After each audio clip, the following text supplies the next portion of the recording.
Nicolas Vert.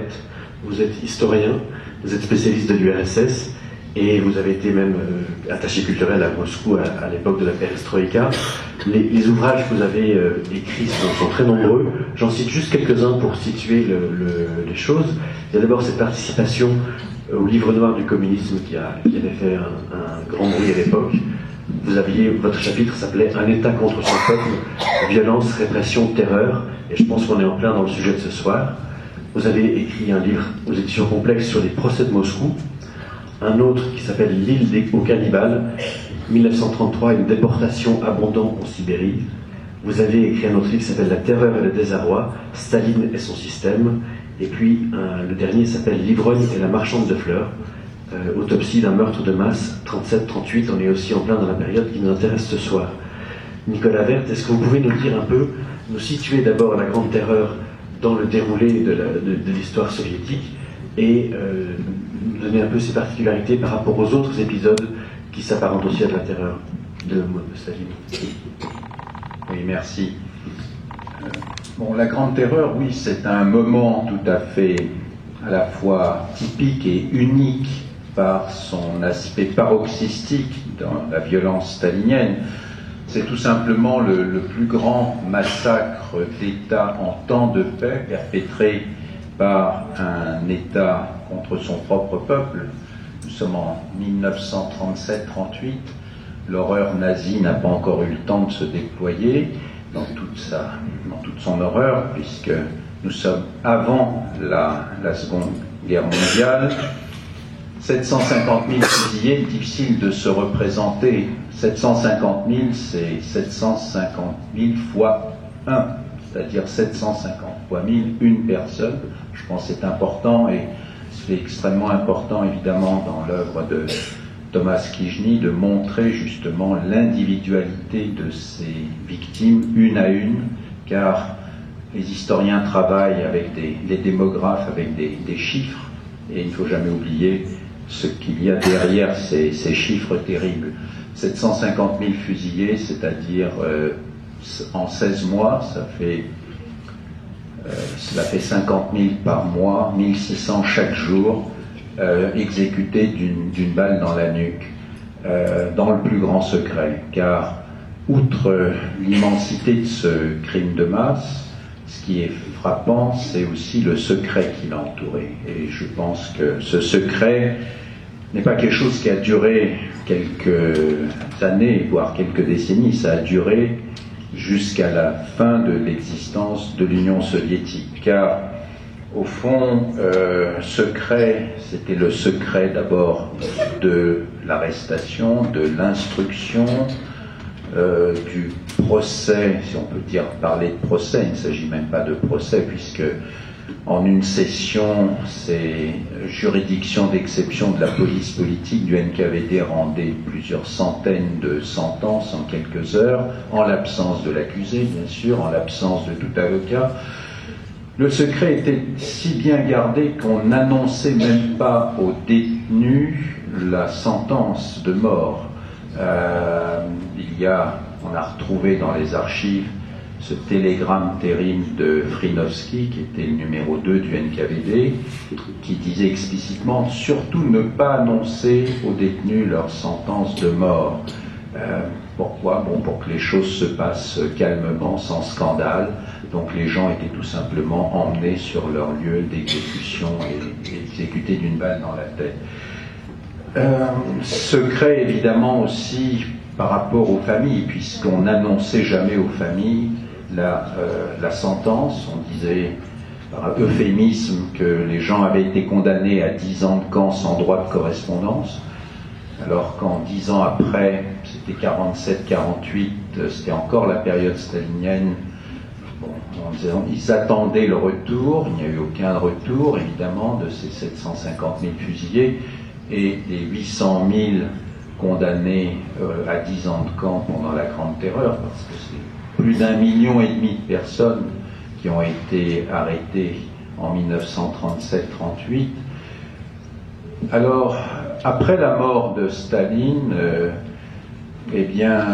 secret toujours, puisque on a retrouvé des instructions de Ivan Serov, le nouveau chef du KGB qui a succédé au NKVD, MGB, disant, donc après des discussions au plus haut niveau de l'État, du Politburo, que si les familles demandaient des nouvelles de ce qui s'était passé de leurs proches, il fallait leur dire qu'ils étaient morts en camp à une date approximative que vous évaluerez dans les 10 ans et à une cause aussi. Donc on inventait un infarctus ou bien un autre type de maladie. Et au fond, pour beaucoup de gens, de membres des familles, il faut imaginer tout le temps qui est passé, puisque au fond c'est souvent les enfants, voire les petits-enfants qui ont pu savoir la vérité. Ça ne s'est passé qu'au moment de la perestroïka, lorsque enfin, à la suite, et au fond même perestroïka, voire chute de l'URSS, il y a eu toute une série de lois qui ont permis au fond aux membres de la famille de prendre connaissance du dossier et d'avoir enfin accès à la vérité. Donc ce terrible secret. Alors, évidemment, pour les historiens, il est important d'abord de voir que cette vérité en marche très progressive sur la Grande Terreur s'est faite en plusieurs étapes. Il y a eu bien sûr des livres dans les années 60, 70 sur cet aspect-là de la Grande Terreur. D'ailleurs, ce terme a été popularisé en Occident par l'historien Robert Conquest, qui a écrit un très beau livre à la fin des années 60 qui s'appelait La Grande Terreur. Mais Conquest ne disposait alors que d'une information extrêmement parcellaire, et on peut dire qu'il a donné en grande partie une vision un peu marquée par,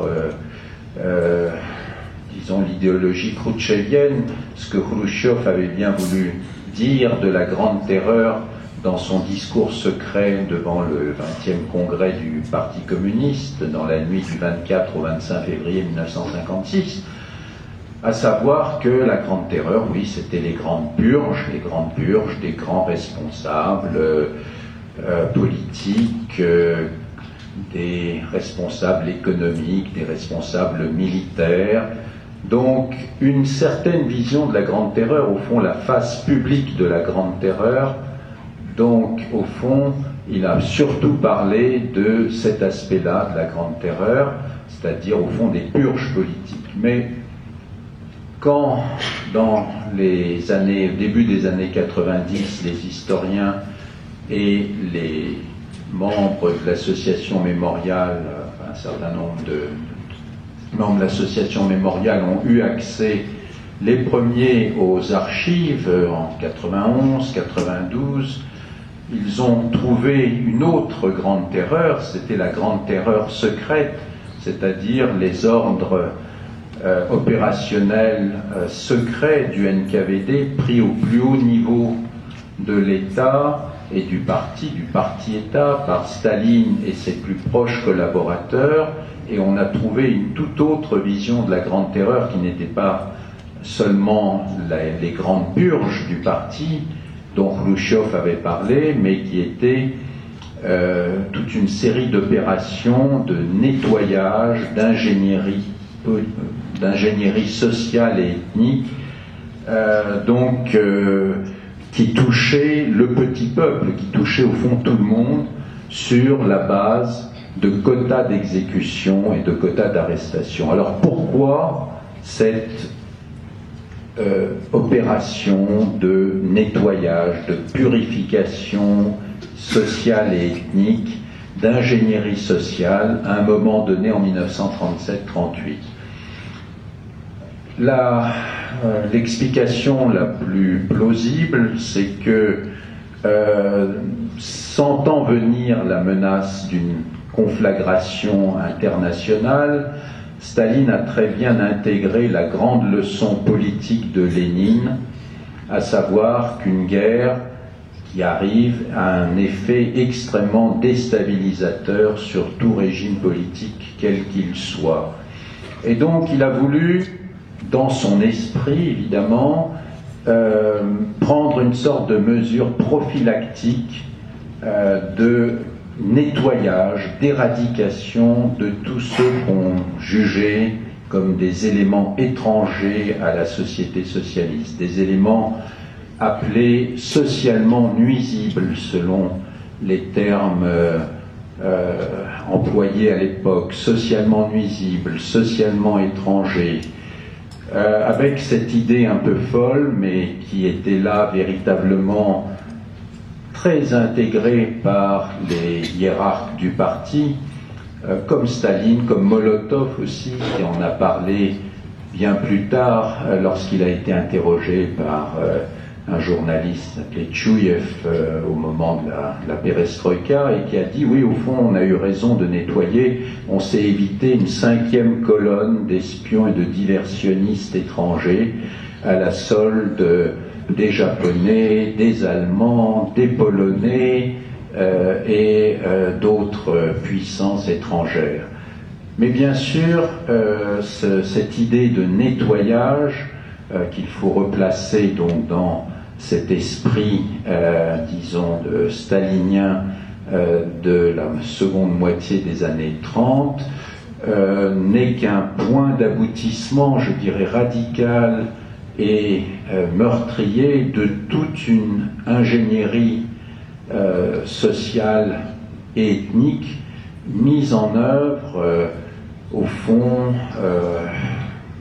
depuis le début des années 30, au moins, avec les grandes opérations de dékoulakisation, c'est-à-dire de liquidation des paysans qui s'opposaient à la collectivisation, ensuite suivies par des opérations de nettoyage des villes de leurs éléments socialement nuisibles, des opérations de nettoyage ethnique des frontières occidentales, avec déportation de Polonais, d'Allemands, etc., enfin soviétiques, hein, bien sûr, citoyens soviétiques d'origine allemande, polonaise, etc., mais on peut également aller plus loin, remonter plus loin, avec au fond cette idée fondamentale de Lénine, selon laquelle au fond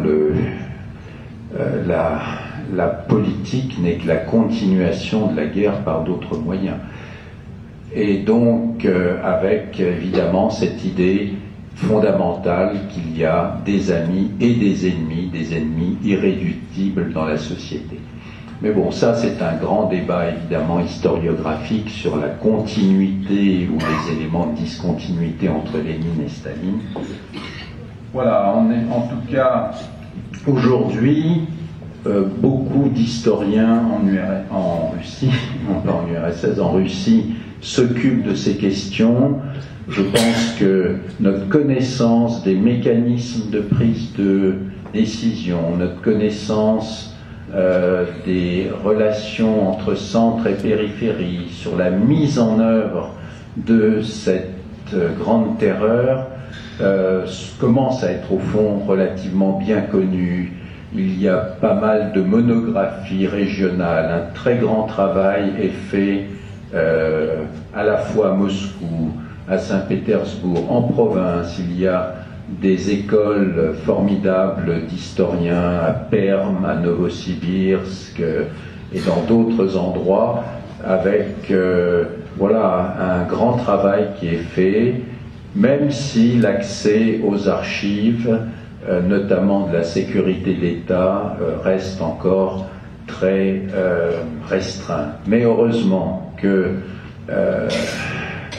les archivistes et même en général les bureaucrates soviétiques travaillaient souvent de manière négligente, donc un grand nombre de ces documents de la police politique qui étaient envoyés pour information dans les archives du parti et qui devaient être retournés dans un délai de 8 à 10 jours ou de 15 jours, ne l'ont pas été, si bien que on a retrouvé quand même pas mal de documents de deuxième, troisième copie dans les archives d'État ou du parti qui sont encore accessibles.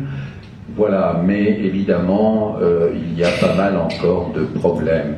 Mais néanmoins, des études continuent et aujourd'hui, même si tous ces livres, ces monographies locales sont édités parfois à 50, 100 exemplaires, eh bien, on peut dire quand même que les choses progressent considérablement. Voilà, je vous remercie. Oui, le travail des intervenants est tout à fait remarquable, que ce soit à titre journalistique, historique ou photographique. Il force le respect, on ne peut que s'incliner devant lui. Toutefois, je voudrais, si vous me permettez, faire une petite critique. C'est un point sémantique. Vous avez utilisé des expressions comme la terreur stalinienne, les crimes du stalinisme, etc. Non, ces crimes ne sont pas imputables au stalinisme. Ils sont imputables au communisme. L'URSS de l'époque n'était pas un pays stalinien, c'était un pays communiste, tout de même que l'Allemagne à l'époque n'était pas un pays hitlérien, c'était un pays nazi. Sur le fond, vous avez raison. Simplement, il y a communisme et communisme. Bon, je pense qu'il y a eu le communisme en Chine, en Russie, en France. Bon, en France, on ne peut pas imputer au communisme les mêmes crimes que ceux qui ont été faits en Russie ou en Chine.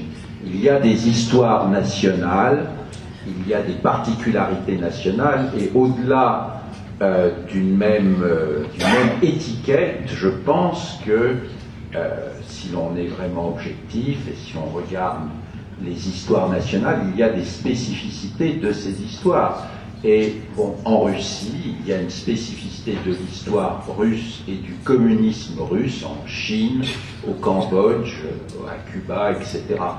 Voilà, donc je pense qu'il faut une analyse historique très précise, mais sur le fond de la question que vous posez, en tout cas pour la Russie, eh bien, il est évident que les choses n'ont pas commencé avec Staline, même si on revient encore une fois aux chiffres, et bon, toute cette question des chiffres extrêmement complexes, il est vrai qu'il n'y a jamais eu sous Lénine des pics de, disons, de criminalité aussi massive que en 1937-1938.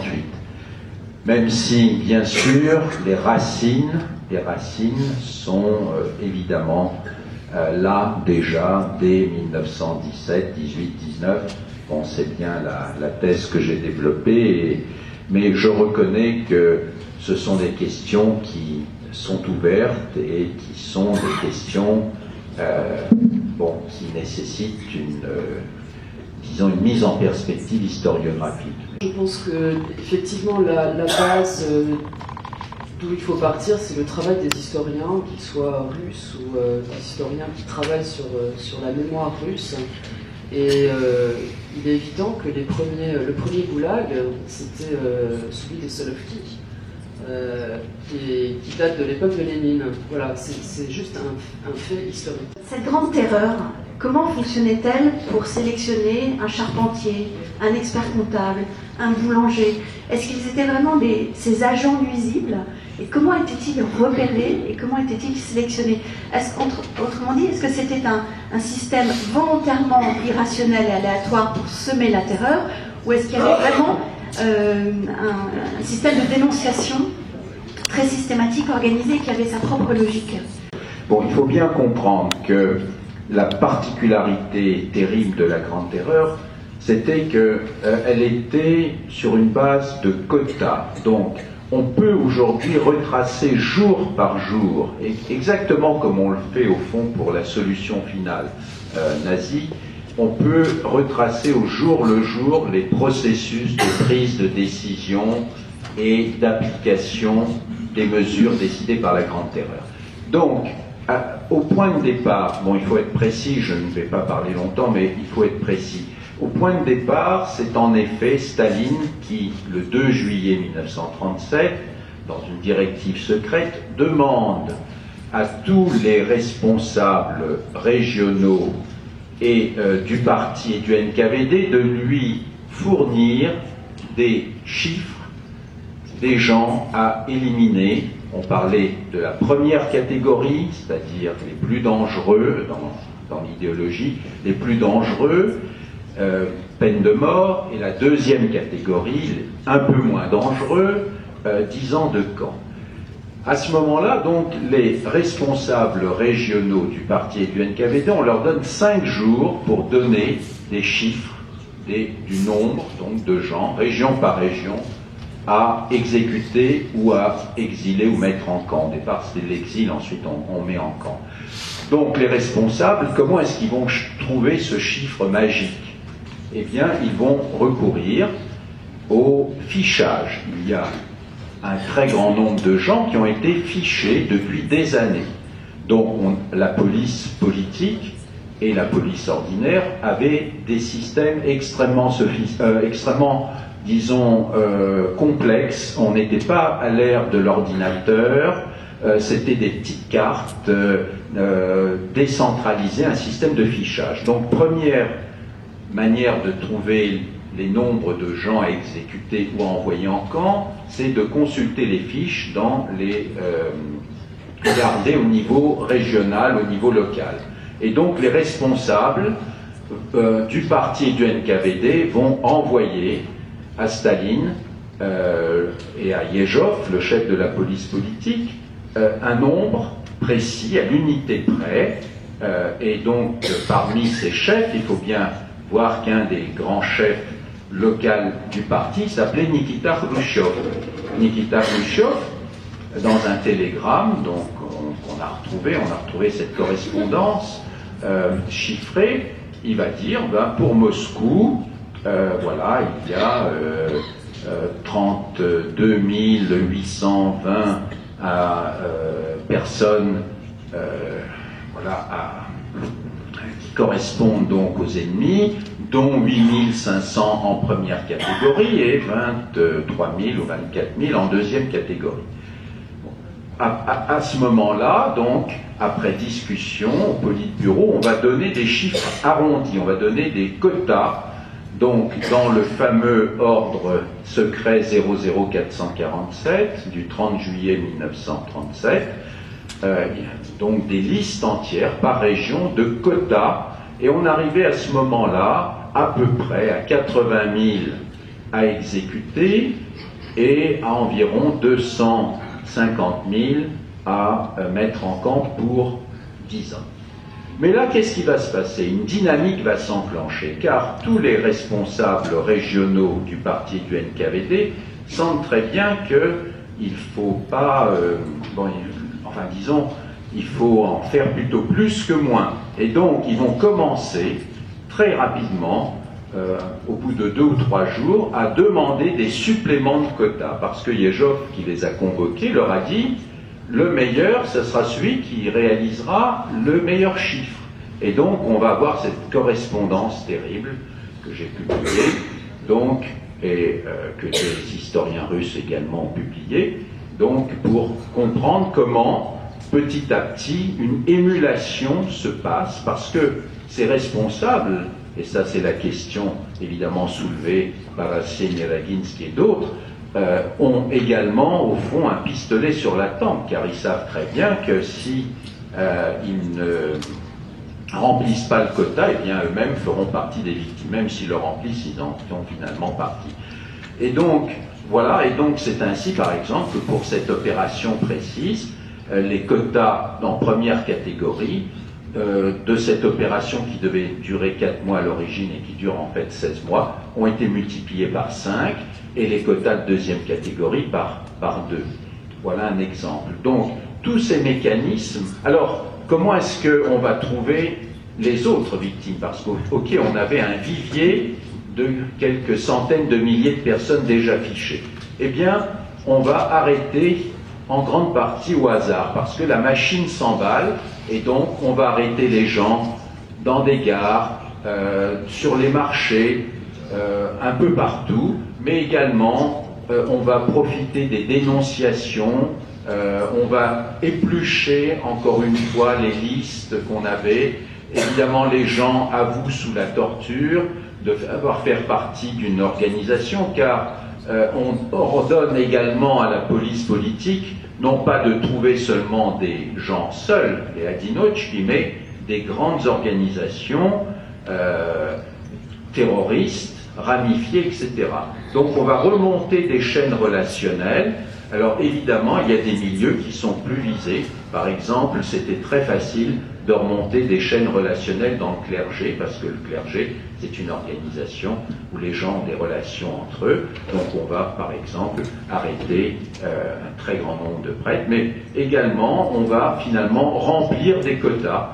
Donc il faut arrêter 2000 personnes, 3000 personnes, et là, tout le monde peut en effet être arrêté. Donc c'est un mécanisme extrêmement complexe, mais on commence aujourd'hui, grâce à ces archives et grâce à un travail d'historiens à la fois occidentaux et russes, à comprendre en finesse, région par région, souvent ce mécanisme à la fois central, régional, ce qui se passe au niveau le plus local, pour expliquer donc ce mécanisme de choix des victimes. Et en effet, même s'il y a des lieux de risque en particulier, des catégories de risque, parce qu'il y a aussi des opérations ciblées contre les minorités polonaises, contre les minorités allemandes, contre les minorités baltes, voire grecques, voire finlandaises, eh bien, on sait par exemple qu'un soviétique d'origine polonaise avait à peu près 30 fois plus de chances qu'un autre d'être arrêté, surtout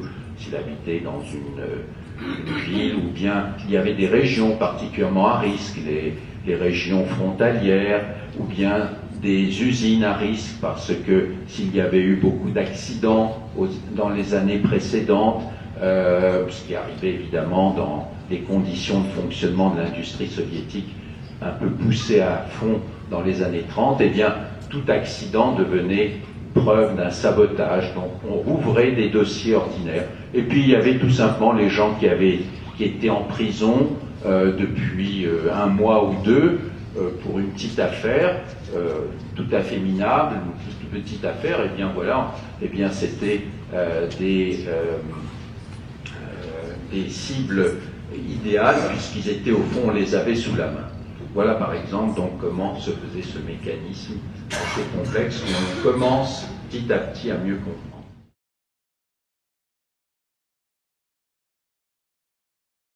Les femmes ne constituent, bon, je parle sous le contrôle de la CENI, que 7 à 8% des victimes de la Grande Terreur, oui. C'est vrai qu'on attrapait les hommes très majoritairement. Bon, là, il y a toute une... je ne veux pas rentrer dans les détails, mais bon, on attrapait les travailleurs, enfin les hommes mâles, oui, les mâles, c'est vrai. Bon, deuxièmement, vous voyez beaucoup de SDF, oui, en effet, c'était ces éléments dits non organisés, marginaux. On les avait déjà persécutés dans les années précédentes, simplement en les expulsant des villes, notamment. Et là, c'était très commode, puisqu'au fond, c'est des gens que la police pouvait attraper ou qui traînaient déjà dans des lieux d'isolation de la police. Ça permettait de faire du chiffre rapidement. C'était évidemment quelque chose de très important.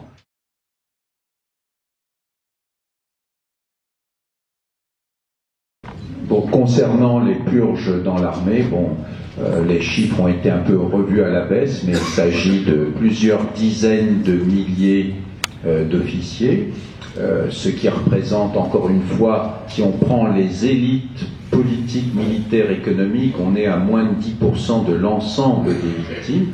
Mais évidemment, c'est une question classique qui a été pour la première fois abordée sans doute par l'historien dissident Nieklich encore dans les années 60, dans son magnifique livre « L'armée rouge assassinée ».